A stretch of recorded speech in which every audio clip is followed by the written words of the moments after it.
Now that I have reached the end, here at an altitude of 1,000 meters, surrounded by these mystic temples and nature, I seem to have forgotten everything that had happened to me merely a few hours ago. But maybe I can take a break, sit down, and recount my daunting quest for the mystical Tilla Jogya.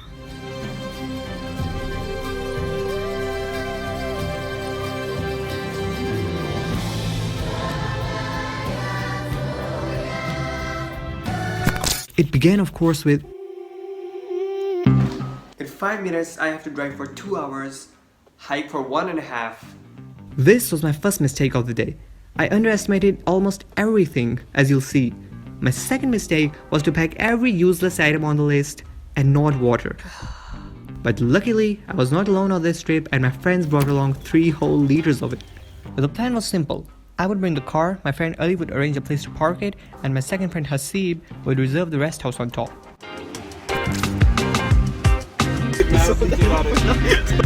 All set, we began our trip from Jihlam to a village called Bhit, where we would hike our way up the hill of Tilla.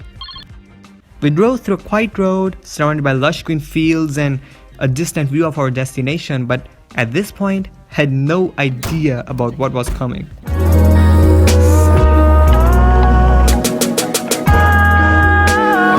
9:45, we locked the car, took our stuff, and headed towards the hill.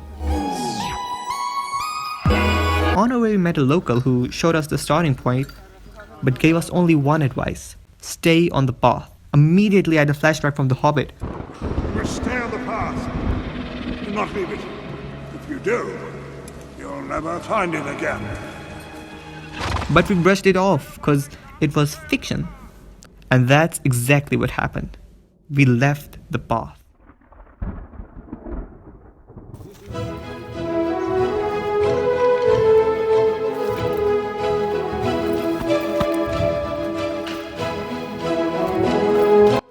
You see, unlike The Hobbit, our path kept dividing into two, and in the end we decided to follow whichever path seemed to be leading to higher ground. Like, that's logic, right? Kind of.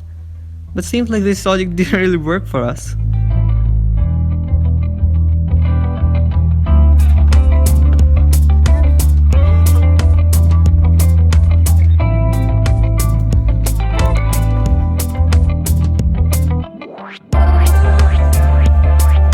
That over there is like a coal mine or something. This is our way up.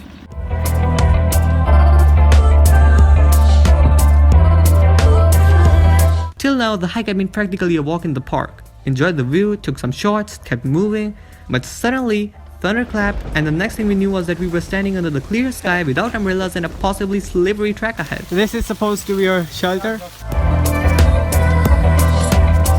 Okay. They're trying to build some kind of shelter over there, but I really hope that won't be necessary. कसम से hunger games लग रही है पूरी मुझे real life.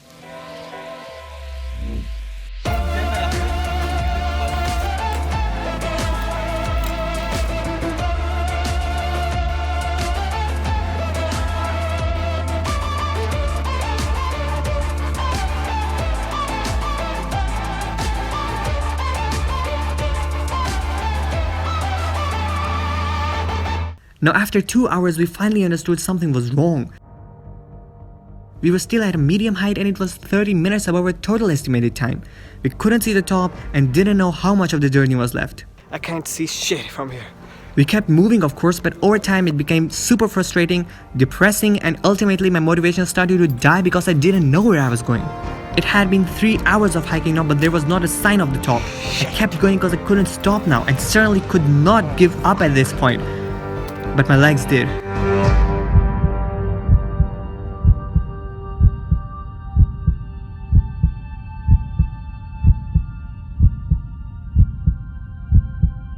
I swear, out of literally nowhere, we had reached the top.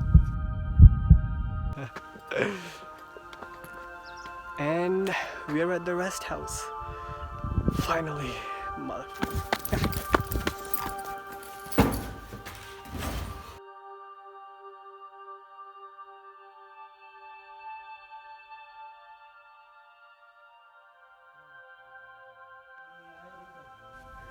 our main mission was still unfulfilled, which brings us to the final part.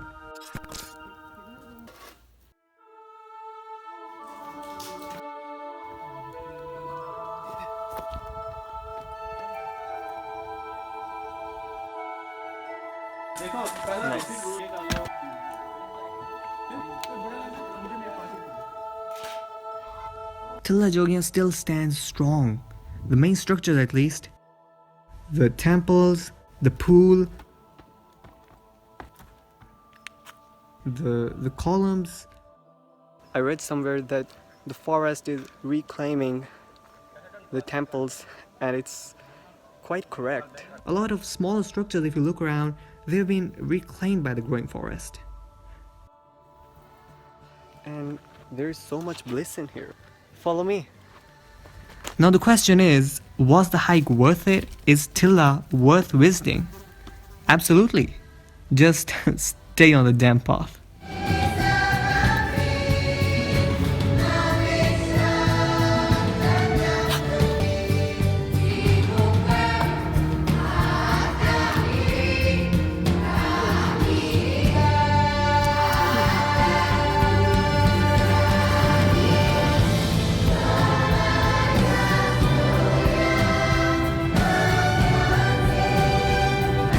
Subscribe for more. I'm not done yet. And by the way, share it with anyone who likes adventure. Like, that was an adventure. You know that, right?